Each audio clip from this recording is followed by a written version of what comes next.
Good morning, distinguished guests, dearest economist, whole life economist, 65 years. Well, there is no doubt that human workforce in Greece, but also in Europe, lack to a large extent adequate skills in the majority of the professions, and we're not only talking about digital skills. And that becomes even more acute when we talk about how to support blue, green, and digital transition. From manufacturing to marketing, transportation to trade, employers are unable to find people they need with the right combination of technical skills and people-human power. This shortage, which was estimated to be 30% the year 2009, now it has escalated to 75% 2022. That's the global shortage, whereas 78% is in Greece, which is higher than the European average. I use one example. As a group, but also as Foundation Maritime Education, we're involved in, to our point of view, although there's a big discussion because there are a lot of voices who want to make maritime education university. For us, is purely when you start vocational, and thereafter is the 6th grade. But when you start, it's 5th grade. We are shortage of 10,000 officers. Mr. Tsavliris knows very well on captains and engineers. We are lack of this personnel, and we lack many other things, which we will talk further on.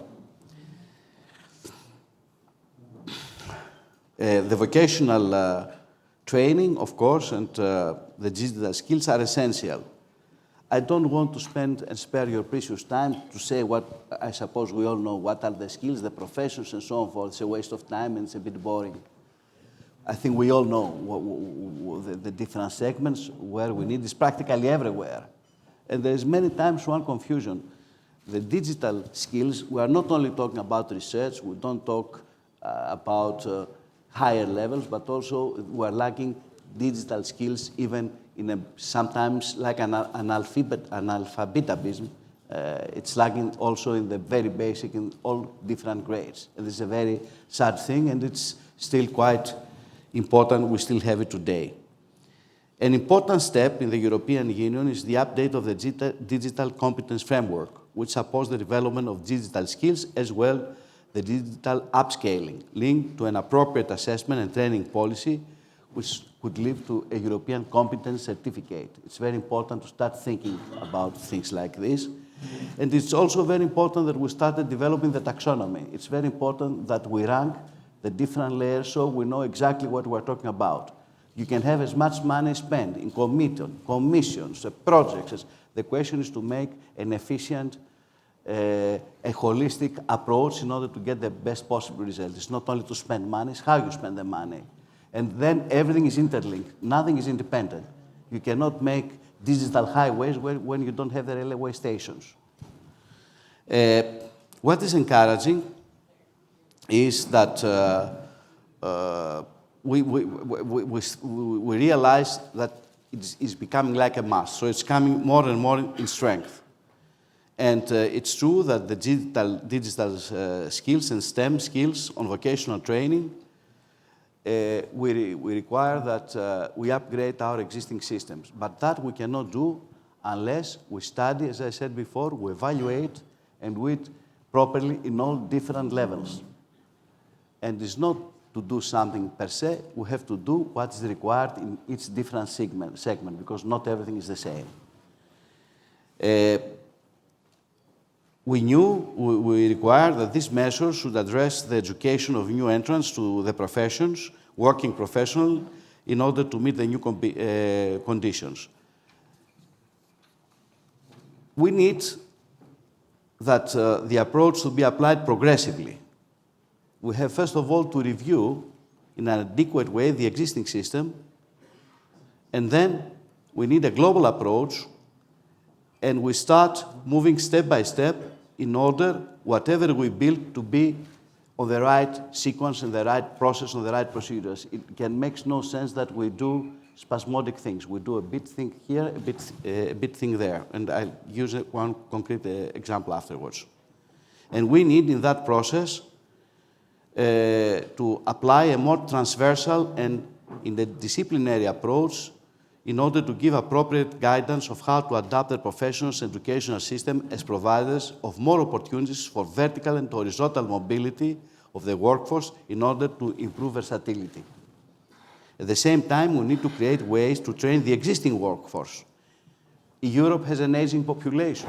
It's not only the newcomers. We have, as I said before, we lack skillful personnel with knowledge. We lack in shipping. We lack in tourism. We lack in IT. We lack everywhere, and still we have high unemployment. And when we move, we have nobody to be excluded. STEM in the United States was very much linked to that. STEM, it was a very important thing in order to give the possibility when many professions have to do with mining, with traditional industry, they became obsolete, so they have to give new possibilities. What to do to the people? You cannot have them on the unemployment benefits. It's self-respect, dignity, togetherness, and development. So all this, it's quite important. In Greece, and I dare say that's a personal position, for many decades, vocational training was not considered properly by the different Greek governments. And to our point of view, a lethal mistake was when the TEI became universities. I mean, the 5th grade became 6th grade in a way. That was a blow for vocational training. Nobody could be excluded to go one step further to his career. And then it's the question of the perception of the people, because a big work has to be done in the society in order to be acknowledged. Our foundation has conducted a study, and still the notion about technical education and vocational training is a little bit belittled into the perceptions of the Greek people. So more work has to be done to that direction. And therefore, to complete, we need a holistic, as I said, approach. The state takes steps, Europe takes steps, all the big good friends are around, but still we need systematic work. Our experience, the institution I represent was founded in 1955 by Greek benefactor Eugenides. Why our foundation was established? Because after the ravage of World War II and the Civil War, Greek economy could not survive and develop without skilled workforce. It was, he said, we have enough of professors, enough of doctors, enough of lawyers. We lack of skills. He wanted to invest ashore, but he couldn't find skillful people.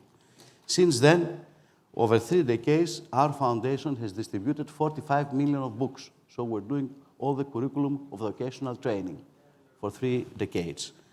And we still continue in very close collaboration with the Ministry of Medicine and Marine, and we are producing all the material of Greek marine academies. Also, we closely associate with the Ministry for the Digital Transition of Maritime Education, and we are quite advanced on that. And then we always want to do something plus. It's not sufficient to pursue what has to be pursued. I give you one example. In shipping, we have one big problem. As I said before, we are lacking 10,000 officers. And still, we were compelled, our curriculum and the books to be written on the programs which STCW made almost 12 years ago. It's already obsolete. There is a huge gap between what is stipulated by IMO and the revision we require, because already we are behind, particularly in digital, green, and blue economies. So we try to take that one step forward. So we are optimistic that if we bring pieces together, if stakeholders work, because what is very important for the employability is that different sectors, they have to